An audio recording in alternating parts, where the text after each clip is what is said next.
Bonjour à tous, et bienvenue à nouveau sur Amour and Vengeance. Nous avons une toute nouvelle histoire à partager avec vous. N'oubliez pas de liker cette vidéo et de vous abonner.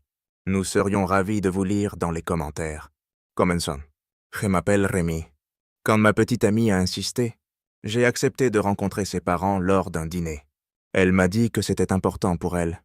Quand quelqu'un que vous aimez vous demande quelque chose comme ça, vous le faites, tout simplement. Alors, je me suis présenté, pensant que ce serait un dîner tranquille, une conversation polie, peut-être quelques échanges maladroits. Mais pendant ce dîner, ma petite amie, Valérie, s'est mise à rire et à me critiquer devant ses parents, en espagnol. Elle pensait que je ne comprendrais pas un seul mot de ce qu'elle disait. Ce qu'elle ignorait, c'est que je comprenais tout. Et à la fin de ce dîner, je lui ai réservé une surprise qu'elle n'avait pas vue venir. En repensant à notre rencontre, je venais tout juste de décrocher un emploi dans une entreprise pharmaceutique de taille moyenne. J'occupais un poste de débutant, principalement chargé de la documentation interne, des registres d'expédition et des rapports de base. Ce n'était pas mal payé. Et surtout, il y avait des perspectives d'évolution. C'est lors d'une de ces journées routinières au bureau, noyée sous la paperasse, que j'ai rencontré Valérie. Elle travaillait pour une société de logistique partenaire de la nôtre, qui gérait les transferts de colis internes entre nos succursales. Cet après-midi-là, elle est arrivée avec une petite enveloppe matelassée destinée à mon supérieur. Il était absent. Et c'est moi qui me suis retrouvé à gérer ses livraisons. Au début, je n'y ai pas prêté attention. Juste une livreuse qui déposait un colis. Valérie est entrée avec une énergie professionnelle. Directe. Sans chichi. Elle semblait ne pas perdre de temps en bavardage. Et pour une raison quelconque, ça m'a donné envie de la faire rire. Je ne sais pas pourquoi, mais j'ai sorti une blague idiote, disant que notre bureau était l'arrêt le plus excitant de sa tournée et qu'elle devrait en profiter. Ce n'était pas une blague mémorable, mais elle a souri. Au fil des semaines, chaque fois qu'elle venait livrer quelque chose à notre étage, elle ne se contentait plus de poser le colis et de partir. Elle s'attardait, posait des questions. D'abord sur le travail, puis sur moi. À un moment, elle a cessé de faire semblant que c'était juste pour les colis. Elle avait ce charme chaleureux, terre à terre, et il ne m'a pas fallu longtemps pour comprendre que je voulais faire partie de son univers. J'étais célibataire, sans complication, et pour la première fois depuis longtemps, une personne vraiment intéressante se tenait devant moi. Elle semblait voir quelque chose en moi aussi. Alors j'ai décidé de ne pas trop réfléchir. Un après-midi, elle peut se passer au bureau, comme elle le faisait souvent. Une partante? Je lui ai demandé, l'air détaché. Alors, quoi de prévu ce soir? Je m'attendais à ce qu'elle dise qu'elle sortait avec des amis ou quelque chose de léger. Mais elle a souri et répondu. Dormir. Juste dormir. On a éclaté de rire. Cette réponse était tellement inattendue qu'elle a brisé toute tension. C'est là que je me suis dit, c'est le moment. Je lui ai répondu, j'ai une meilleure idée. Un ami m'a parlé d'un nouveau resto. Bonne cuisine. Ambiance calme. Je pense que ça te plairait. Pendant un instant, elle n'a rien dit. Elle m'a regardé, comme si elle me jaugeait, se demandant si j'étais sérieux. Puis elle a hoché la tête et dit « D'accord ». J'ai pris son numéro. Et le soir même, on était assis l'un en face de l'autre dans ce restaurant. L'endroit était à la hauteur de sa réputation, branché mais pas bruyant. Avec un éclairage chaleureux, on a parlé pendant des heures. Des musiques, des cuisines, des petites choses qui, bizarrement, semblaient importantes. La soirée s'est terminée de la meilleure façon possible. Après ça, on est restés en contact, par message et appel. J'attendais, avec impatience, de ses nouvelles. Très vite, j'ai compris que j'étais en train de tomber amoureux. Après quelques rendez-vous, j'ai arrêté de tourner autour du pot. Un jour, je l'ai regardé dans les yeux et lui ai demandé directement « Veux-tu être ma petite amie ?» Elle a souri et dit « oui ». En sortant de ce café, j'avais l'impression d'avoir gagné le gros lot. Et à cet instant, je le croyais vraiment. Pendant les 3 premières années, tout allait bien entre Valérie et moi. Ce n'était pas un conte de fées, mais on semblait se comprendre. Durant ces 3 ans, on partait en week-end. On regardait des séries idiotes en boucle. On parlait tard le soir de tout et de rien. Elle s'entendait bien avec mes amis, et je m'étais habitué à ses manies. Même les plus étranges, on se disputait parfois, mais jamais au point de tout remettre en question. Mais après le mariage de sa sœur cadette, j'ai senti un léger changement. Valérie a commencé à parler de mariage. D'abord sur le ton de la plaisanterie. Une blague par-ci.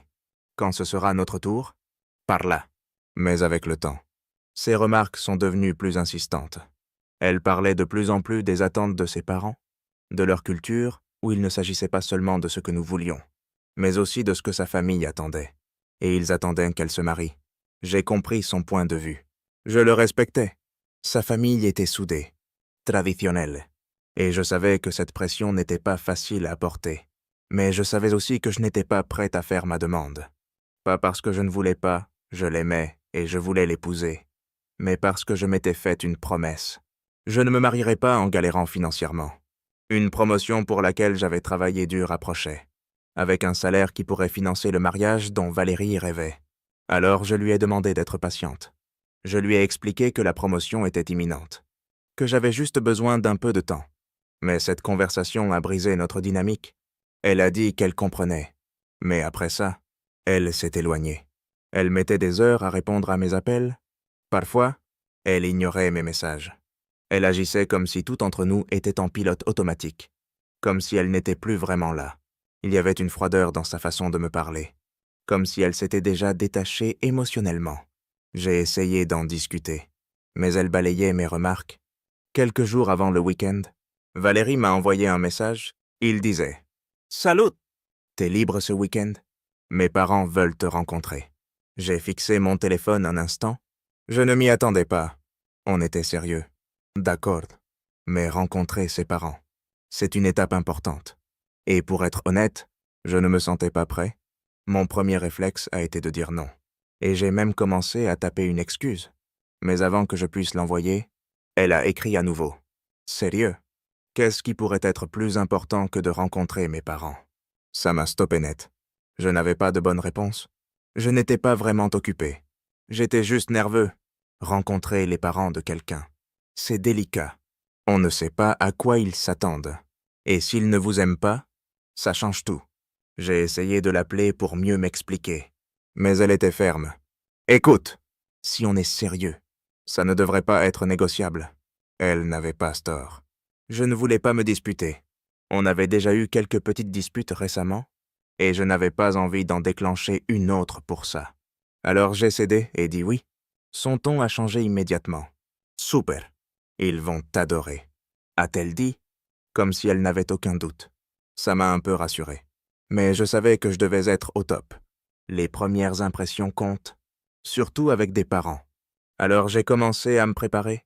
J'ai acheté une très bonne bouteille de vin, choisi une jaune sombre, un blazer, et des chaussures bien cirées. J'ai même cherché sur Internet les règles de base du savoir-vivre à table. Au cas où, l'esame divenu. J'étais habillé comme pour un entretien d'embauche. Était un sens? C'en était un. Je me présentais pour prouver que j'étais à la hauteur de leur fille. J'ai conduit jusqu'à chez eux, la bouteille de vin sur le siège passager. Je me souviens m'être arrêté un instant après m'être garé, avoir pris une grande inspiration et m'être dit « Allez, sois toi-même, sois respectueux. Tu peux le faire. » Puis je suis sorti. J'ai marché jusqu'à leur porte. J'ai sonné et j'ai attendu. Le dîner chez les parents de Valérie a commencé plutôt bien. Honnêtement, ils étaient chaleureux en ouvrant la porte. Souriants, comme s'ils avaient hâte de me rencontrer. Son père m'a même serré la main fermement. On s'est installé dans le salon. Et pendant que Valérie et sa mère allaient finaliser les préparatifs en cuisine, son père m'a proposé un siège et un verre. On a discuté légèrement. Il hochait beaucoup la tête et posait de bonnes questions. Je me suis dit, bonne, ça pourrait mieux se passer que prévu.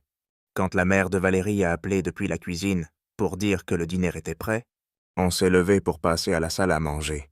Tout semblait bien parti. J'ai même dit un petit merci dans ma tête, car j'étais sincèrement reconnaissant d'être là. Au début, le dîner s'est bien déroulé. Son père maintenait la conversation, toujours curieux de mon travail. Je voyais qu'il testait le terrain. Essayant de me cerner, je répondais calmement, sans trop réfléchir. Mais ensuite, l'ambiance a changé. Sa mère a dit quelque chose en espagnol, et soudain, toute la famille a éclaté de rire. Tout le monde. Sauf moi. Maintenant. Je parle espagnol. Je le comprends bien. Mais je ne l'ai pas montré. J'ai continué à manger, les yeux baissés sur mon assiette. Comme si je n'avais rien entendu. Ce qu'elle a dit, cependant, m'a blessé. Elle a dit en gros que mon poste de débutant ne suffirait pas pour prendre soin de qui que ce soit. Encore moins de leur fille. Et ce rire n'était pas amical. Son mari, toujours en espagnol, a ajouté que de tous les hommes que Valérie avait ramenés à la maison, j'avais l'air d'être le moins ambitieux. Ça m'a fait plus mal que je ne l'avais anticipé. Puis Valérie s'est jointe à eux. Et elle a dit qu'elle me gérait. Elle a expliqué qu'elle m'avait amené pour qu'ils me rencontrent avant qu'elle ne trouve quelqu'un de mieux. Je n'oublierai jamais ça. J'ai gardé un visage calme, mais mon estomac s'est noué. Je ne m'étais jamais senti aussi petit dans une pièce qui prétendait être accueillante. À un moment, sa mère m'a même regardé droit dans les yeux et a demandé, toujours en espagnol, s'ils étaient sûrs que je ne comprenais pas ce qu'ils disaient. Valérie a ri et a répondu que j'étais trop stupide pour savoir de quoi ils parlaient. Et puis, comme si de rien n'était, sa mère est passée à l'anglais et m'a demandé avec un sourire. « Le repas vous plaît ?»« Rémi. » J'ai levé les yeux. Lui a souri en retour et répondu. « Oui, madame. C'est vraiment délicieux. Merci. » Et vous savez quoi? Je ne mentais pas. La nourriture était bonne. C'est tout le reste à cette table qui m'a laissé un goût amer. À la fin de la soirée, alors qu'on débarrassait les assiettes de dessert, je me suis levé. J'ai regardé autour de la table et j'ai calmement remercié les parents de Valérie pour leur hospitalité. En espagnol, j'ai parlé clairement. Posemen. Juste assez fort pour que tout le monde entende. À l'instant où les mots sont sortis de ma bouche, la pièce s'est figée. Son père, qui avait affiché des sourires arrogantes toute la soirée, s'est raidi sur sa chaise. Sa mère a cligné des yeux, comme si elle essayait de comprendre ce qu'elle venait d'entendre.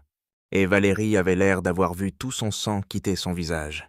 Son sourire narquois s'était envolé. Je leur ai dit, toujours en espagnol, que j'avais compris tout ce qui avait été dit ce soir-là. Chaque insulte, chaque blague, chaque commentaire condescendant qu'ils pensaient que je n'avais pas saisi. Puis, toujours calmement, j'ai pris mon manteau, j'ai salué poliment et je suis sorti vers ma voiture. En 3 ans avec Valérie. Je n'avais jamais mentionné que j'avais étudié l'espagnol au lycée pendant 4 ans. Je n'étais pas bilingue, loin de là, mais je comprenais assez bien.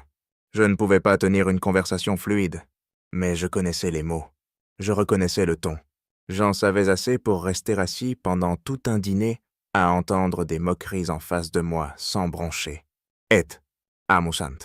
J'avais passé la semaine précédente à répéter une seule phrase. Juste une. Merci de m'avoir invité. Parce que je voulais faire bonne impression. En rentrant chez moi, mon téléphone affichait déjà une dizaine d'appels manqués d'elle. Quelques messages aussi. Un mélange classique de panique et de culpabilité. Elle me demandait pourquoi je ne lui avais jamais dit que je comprenais l'espagnol. Comme si c'était la vraie trahison. Pas la façon dont elle s'était moquée de moi. Pas la manière dont elle avait laissé ses parents me dénigrer pour s'amuser. J'ai fixé l'écran un long moment. Puis j'ai posé le téléphone face contre le comptoir. Je ne l'ai pas bloqué. Je n'ai même pas répondu. J'ai juste laissé le silence parler pour moi. Parce qu'après ce que j'avais entendu à cette table, je ne lui devais plus un seul mot. Le lendemain, c'était dimanche matin, et j'étais allongé sur le canapé, à moitié en train de regarder un documentaire au hasard en fond sonore. Je n'avais pas touché à mon téléphone de la matinée. Je n'en avais pas envie. J'étais resté silencieux depuis ce dîner. Pas d'appel, pas de message, pas d'explication. Je me disais que le silence en dirait plus que je ne pourrais jamais le faire. C'était le plan. En tout cas. Mais ensuite, j'ai entendu frapper à la porte. J'avais déjà une idée de qui c'était avant même de me lever. Effectivement, j'ai ouvert la porte. Et c'était de Valérie. Elle avait l'air en colère, fatiguée et confuse à la fois. La première chose qu'elle a dite, c'est « Pourquoi tu m'ignores ?» C'était une confrontation directe. Je n'ai pas stylé. Je lui ai répondu calmement. Je ne te dois rien. Et je le pensais. Ce qu'on avait, ce que je pensais qu'on construisait ensemble. Ça s'était terminé cette nuit-là. Elle a essayé de minimiser. Comme si c'était juste une blague sans importance. Elle a dit que je prenais ça trop au sérieux. Qu'elle ne pensait pas ce qu'elle avait dit. Mais c'est ça, les problèmes. qu'elle l'ait pensé ou non. Ça n'avait pas d'importance. Certaines choses ne se disent pas à propos de quelqu'un qu'on prétend aimer. Certaines choses ne se font pas. Et la façon dont elle avait ri ce soir-là, ce n'était pas quelqu'un qui faisait une blague innocente. C'était quelqu'un qui était à l'aise pour me manquer de respect. Quand elle a avancé pour essayer d'entrer, je n'ai pas hésité. Je l'ai arrêtée. Je lui ai dit clairement, « Tu n'es pas la bienvenue ici. » Son visage s'est décomposé. Elle ne s'y attendait pas.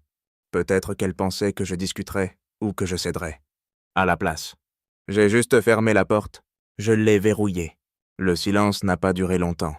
Elle a commencé à envoyer des messages, à appeler, des messages vocaux. Au début, c'était le refrain habituel. Tu exagères. On peut parler. Puis ça a dégénéré.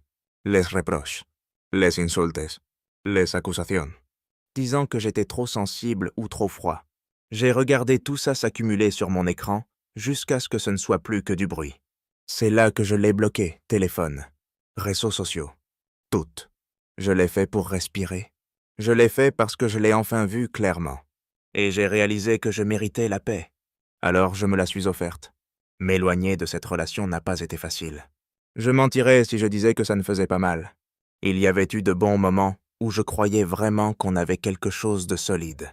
Mais après ce dîner, après avoir vu qui elle était vraiment, quand elle pensait que je ne regardais pas ou n'écoutais pas, je ne pouvais plus faire semblant.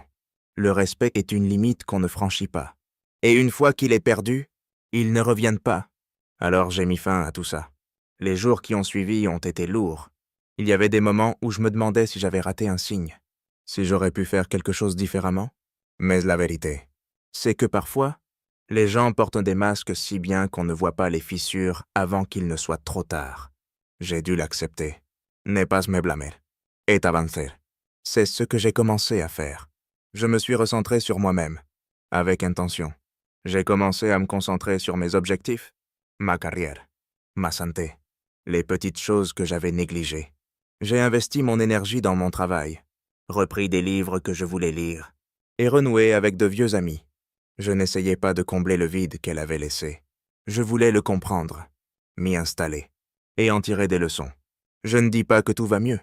La guérison ne se fait pas en une nuit, mais j'avance. Et ce qui me fait tenir, c'est de savoir que je n'ai pas laissé cette soirée me définir. Je ne suis pas descendu à son niveau. Je me suis défendu à ma manière, avec dignité. Un jour, je rencontrerai quelqu'un qui me verra pleinement et qui ne jouera pas à ces jeux-là. Mais d'ici là, je suis bien tout seul. En fait, je suis plus que bien. J'apprends qui je suis sans le bruit des autres pour brouiller ma voix. Et s'il y a une chose que j'ai apprise de tout ça, c'est que le respect de soi est non négociable. Peu importe à quel point vous tenez à quelqu'un, vous devez vous aimer davantage. Ce dîner a peut-être marqué la fin d'une relation. Mais pour moi, c'était le début de quelque chose de mieux. Une vie honnête, paisible et pleinement mienne. Merci d'avoir écouté.